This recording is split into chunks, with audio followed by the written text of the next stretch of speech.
Les notations de nombres telles qu'on va le voir dans cette vidéo peut être expliquées comme étant les différentes manières d'écrire un nombre.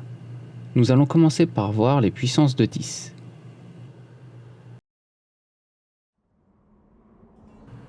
Ce mot se lit dynamis. Il nous vient du grec et peut être traduit en français par amplification, force ou puissance. La première utilisation mathématique du mot dynamis en termes de puissance nous vient d'Euclide, dans son livre 2 des éléments. Euclide nous donne la définition suivante. La puissance d'une ligne est le carré de la même ligne. C'est-à-dire que si on a une ligne de longueur L, la puissance de cette ligne, c'est simplement L fois L, ou L au carré. Les puissances sont une notion assez simple à comprendre. Prenons un exemple. 2 au carré, c'est 2 fois 2.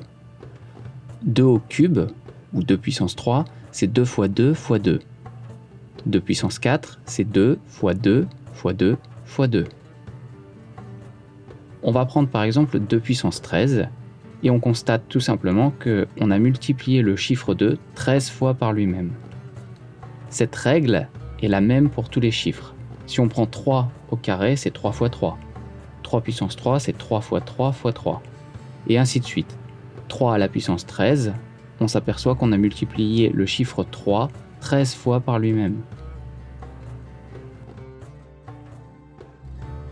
Cela est assez intuitif à comprendre et on s'aperçoit que les puissances fonctionnent pour tous les nombres. On va s'intéresser donc à, par exemple, 10 puissance 5 ici, ou alors 10 puissance 7 ou 10 puissance 4. Restons sur 10 puissance 4. Donc 10 fois 10 fois 10 fois 10, ce qui nous donne 10 000. Ce que l'on peut remarquer, c'est que 10 000, c'est un 1 suivi de 4 zéros. Si maintenant on a 10 puissance 5, c'est un 1 suivi de 5 zéros. 10 puissance 3, c'est un 1 suivi de 3 zéros.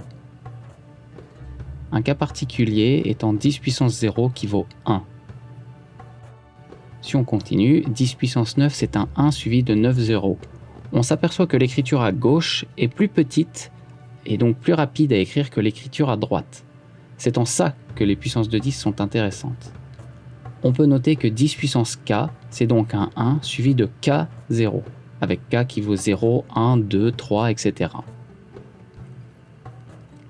10 puissance k, c'est 1 fois 10 fois 10 fois 10 fois 10, k fois.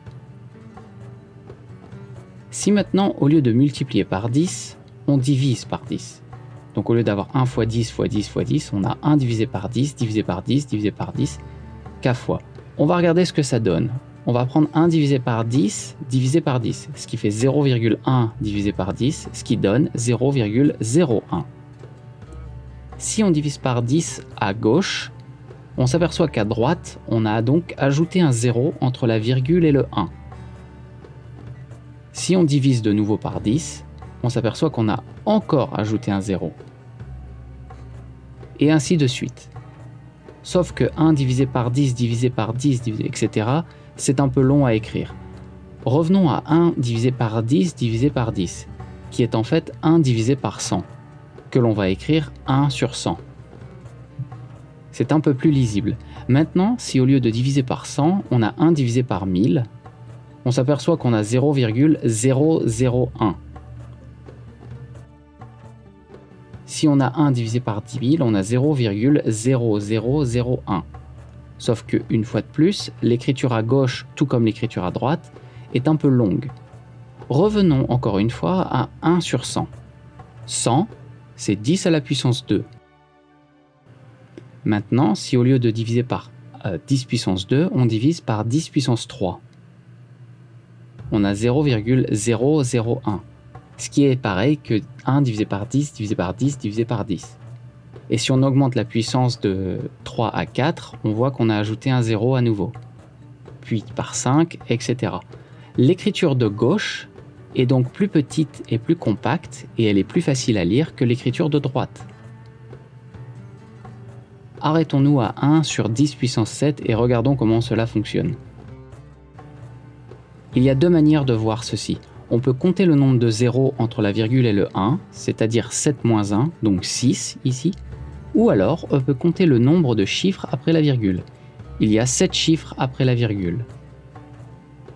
Pour être plus visuel, on va juste noter 7 et 7 moins 1.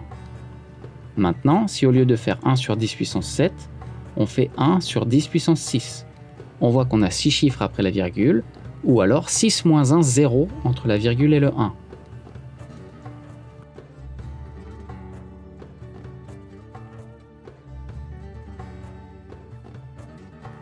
Si on a 1 divisé par 10 puissance 1, c'est simplement 1 divisé par 10, donc 0,1. La règle, lorsque l'on divise par une puissance de 10, c'est-à-dire que si on a 1 sur 10 puissance k, c'est qu'on va avoir k chiffres après la virgule, ou alors k moins 1, 0 entre la virgule et le 1. Et pour écrire cela de manière encore plus scientifique, on note 10 puissance moins k, avec k qui appartient à 1, 2, 3, etc. Si on a 10 puissance moins 0, cela vaut 1. Pour voir si vous avez compris jusqu'ici, voici un exercice. J'ai écrit à l'écran quelques puissances de 10 négatives, c'est la partie gauche de l'écran, et quelques puissances de 10 positives, à droite de l'écran. Mettez la vidéo en pause. Essayez de résoudre par vous-même ces équations pour voir si vous avez compris. On va résoudre ensemble la première équation. 10 puissance point d'interrogation égale 0,0001.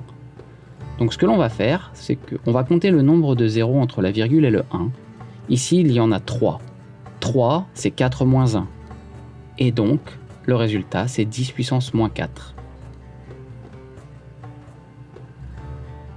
Je mets les solutions à l'écran pour les autres équations. Je pense que vous saurez les résoudre par vous-même. Que faire si l'on doit multiplier des puissances de 10 ensemble? Si on fait 100 fois 1000, ça fait 100 000. Si on fait 10 fois 100, cela fait 1000. Si on fait 100 000 fois 10 000, cela fait 1 milliard. Ça fait beaucoup de zéros. Regardons donc comment on peut simplifier ces équations. 100 fois 1000, c'est 10 puissance 2 fois 10 puissance 3. Et le résultat, 100 000, c'est 10 à la puissance 5. Pour la ligne d'en dessous, 10 fois 100, c'est 10 puissance 1 fois 10 puissance 2, et c'est égal à 10 puissance 3. Et enfin, 100 000 fois 10 000, c'est 10 puissance 5 fois 10 puissance 4, et le résultat, c'est 1 milliard, c'est-à-dire 10 puissance 9. Essayons de voir s'il n'existe pas une règle entre les différentes puissances. On va faire 2, puis 3. Puisqu'on a un multiplié, on va les additionner. Donc 2 plus 3, ça nous fait 5. Essayons de voir si ça marche pour la ligne d'après. Donc 1 plus 2, ça nous donne 3. Et 5 plus 4, cela nous donne 9. La règle est la suivante. 10 puissance A fois 10 puissance B, c'est égal à 10 puissance A plus B. Si maintenant, au lieu de multiplier les nombres ensemble, on les divise, c'est-à-dire qu'on fait 100 divisé par 1000, 10 divisé par 100, etc. On obtient 0,1, 0,1 et 10. Voyons voir si on peut simplifier. Donc on a 10 puissance 2 sur 10 puissance 3 qui est égal à 10 puissance moins 1. 10 puissance 1 sur 10 puissance 2 qui est aussi égal à 10 puissance moins 1. Et enfin 10 puissance 5 sur 10 puissance 4 qui est égal à 10 puissance 1. Puisqu'on divise les puissances entre elles, on va soustraire les exposants entre eux. C'est-à-dire qu'on va faire 2 moins 3, et ça fait bien moins 1. 1 moins 2, ça fait bien moins 1. Et 5 moins 4, cela fait bien 1. Donc, 10 puissance A divisé par 10 puissance B, c'est égal à 10 puissance A moins B. Et pour l'écrire de manière encore plus scientifique, on va écrire 10 puissance A fois 10 puissance moins B. Et c'est égal à 10 puissance A moins B. Gardons cette formule dans un coin de l'écran et essayons de résoudre le système suivant. 10 puissance 5 fois 10 puissance 3 fois 10 puissance moins 2 divisé par 10 puissance 4. Ce que l'on fait d'abord, c'est écrire les puissances, donc 5, 3, moins 2 et 4.